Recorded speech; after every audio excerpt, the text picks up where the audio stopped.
सादिया की सख्ती जैसे इसकी आदत बन चुकी थी। हॉस्पिटल में जब इसकी नजर सोनिया और अरबाज पर पड़ी तो इसके दिल में जमा सारा गुस्सा आंखों में उतर आया। वो ऐसा मगर मजबूत कदमों से इनकी तरफ बढ़ी। तुम यहाँ क्या कर रहे हो? अरबाज सादिया की सख्त आवाज सुनकर चौंक जाता है। सादिया कहती है, तुम्हारा अब हमारे खानदान से कोई ताल्लुक नहीं रहा। अपनी बीवी को लो और यहाँ से चलते बनो। ये अल्फाज सिर्फ जुमले नहीं थे, जैसे किसी ने रिश्तों पर आखिरी लकीर खींच दी हो। इससे पहले कि अरबाज कोई बात करता, सोनिया का दिल धक से रह गया। एक लम्हे को इसने अपनी माँ के चेहरे की तरफ देखा, वही चेहरा जिसकी गोद में इसने बचपन गुजारा था, मगर आज इसमें ममता की जगह सख्ती थी। वो कांपती आवाज में बोली, अम्मी आप मुझे अपने खानदान से अलग कर दें, मैं कुछ नहीं कहूंगी, लेकिन दानिया मेरी बहन है, इससे मेरा रिश्ता कोई नहीं तोड़ सकता, और अरबाज मेरे शोहर हैं। अगर आपको मुझसे शिकायत है तो मुझसे करें, मगर इनकी इज्जत को यूं ना रोंदे। सादिया ने तेज लहजे में जवाब दिया, इज्जत इनकी की जाती है जिनकी कोई इज्जत हो। तुम्हारे शोहर पर जो इल्जाम लगा है वो सब जानते हैं, बदनामी ऐसे खत्म नहीं होती। ये सुनकर अरबाज के अंदर कुछ टूट गया। इसने कोई जवाब नहीं दिया, शायद इसके पास अल्फाज नहीं बचे थे। वो खामोशी से मुड़ा और चल दिया।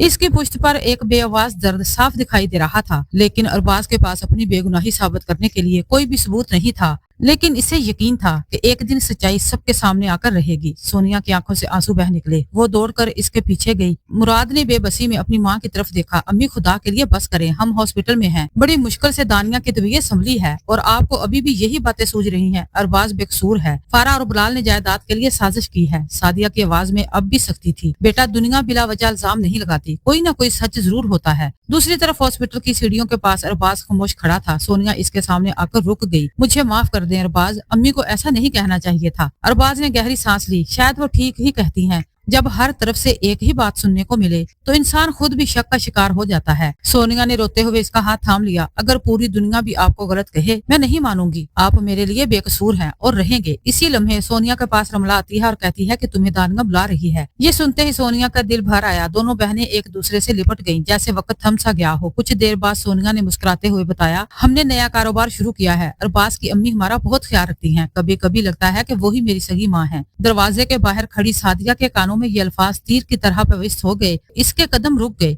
आंखों में पहली बार नमी उतर आई। क्या वाकई इसकी बेटियां मोहब्बत को तरसती हैं? क्या इसकी सख्ती ने इनके दिलों में खला पैदा कर दिया है? दूसरी तरफ फारा की असलियत अब ज्यादा देर तक पर्दे में नहीं रहेगी। बहुत जल्द इसके माँ बाप ही नहीं बल्कि सबके सामने इसका सच आ जाएगा। इसने किस तरह अरबाज पर झूठा इल्जाम लगाया, एक मासूम इंसान की जिंदगी को दागदार कर दिया। लेकिन फिलहाल तो इसका खेला हुआ खेल इसके अपने गिर तंग होता जा रहा है। विक्की और हुमा खामोशी से अपना मंसूबा आगे बढ़ा रहे हैं। इनका असल निशाना फारा नहीं बल्कि इसके बाप मलक बिलाल की दौलत है। वो जानते हैं कि फारा को काबू करने का रास्ता इसके दिल से नहीं, इसकी अना और जिद से होकर जाता है, और यही कमजोरी वो दोनों बड़ी होशियारी से इस्तेमाल कर रहे हैं। फारा ने दिल में तय कर लिया कि अब चाहे कुछ भी हो, विक्की को वो हुमा का नहीं होने देगी। इसी इरादे के साथ इसने विक्की को खाने पर बुलाया। अम्मी मेरे पीछे पड़ गई हैं, जल्दी से जल्दी शादी कर लो। इन्होंने तो रिश्ते देखना भी शुरू कर दिए हैं। विक्की कहता है कि अगर तुम कहो तो मैं रिश्ता लेकर तुम्हारे घर आ जाऊंगा, लेकिन मुझे नहीं लगता कि तुम्हारे माँ बाप मानेंगे। ये सुनकर फारा के अंदर बगावत जाग उठी। फारा कहती है कि हमें इजाजत लेने की जरूरत नहीं है। हम लोगों की जिंदगी है और हम अपनी जिंदगी का फैसला खुद कर सकते हैं। यही तो विक्की सुनना चाहता था।